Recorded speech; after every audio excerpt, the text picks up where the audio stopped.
we train youngsters and we engage youngsters in the CBD process, meaning training them on policy levels on how we can engage in terms of policy making process, especially biodiversity conservation and environmental protection from local to national and international levels. So we have gathered here today in Dar es Salaam for 2 days workshop. The focus is engaging youth in the post-2020 global biodiversity framework. How do we do it? We train them by making sure that they understand what is the meaning of the Convention on Biological Diversity, how they can be part of the process, and how they can contribute to the national and international positions as Tanzanians, as Africans, and therefore airing their views within the Tanzanian Youth Biodiversity Network, supported by the WWF Tanzanian offices. And generally, this workshop has also been focusing on how we can engage the matter of gender issues in terms of how can women and other community groups can be part of the process as well. And therefore, we've been able to engage more than 30 participants, and it's quite an achievement. And therefore, we are trying our best to compile a concrete text and a concrete documentation to the national government, meaning the government, the Vice President Office, Division of the Environment, the CBD focal point, as well as the international coalitions such as the Global Youth Biodiversity Network, the CBD Women, and WWF International, to make sure that we make an output which is there for the community, for the youth, and for the future generations as well. Thank you so much. I have been honored to attend the WWF and Tanzania Youth Global Biodiversity Network workshop.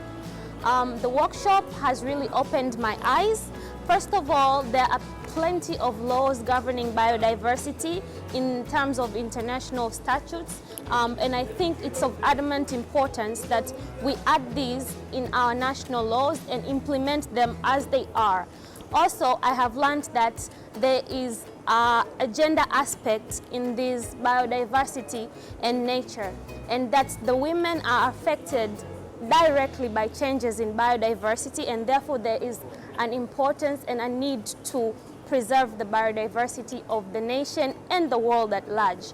Also, I have learned that we need to come together as the youth, as different parts of the society, be it the youth, the adults, the lawmakers, and the policy makers, in order to come up with a consensus that will allow us to prevail in the protection of biodiversity, as well as conservation and prevention of more damages. Thank you. Today I have shared my inputs concerning gender plan of action and how women can be engaged in terms of planning, programming, and decision-making processes.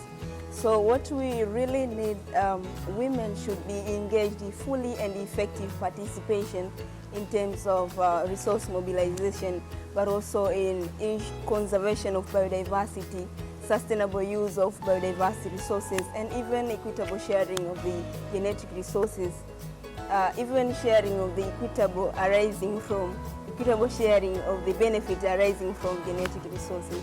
So I really need women to be fully and effective engagement in those objectives of the Convention on Biological Diversity. Thank you so much. Ninasimamia mradi unaitwa Voices for Diversity.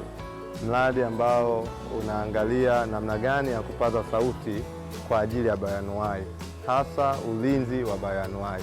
Vijana tumeshirikiana nao, tumeandaa mkutano kupitia Tanzania Youth Biodiversity Network.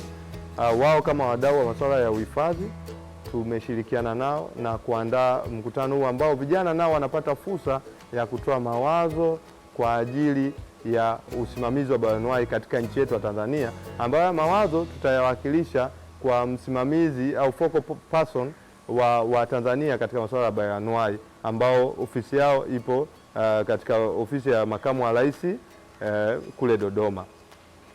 Kwa hayo ndio kwa ufupi, na ndio ambao tumekifanya na wameshiriki vizuri, na tunaendelea kusanya maoni yao, na tumekubaliana kwamba baada ya wiki moja tutaweza kuwasilisha maoni kwa wadau husika.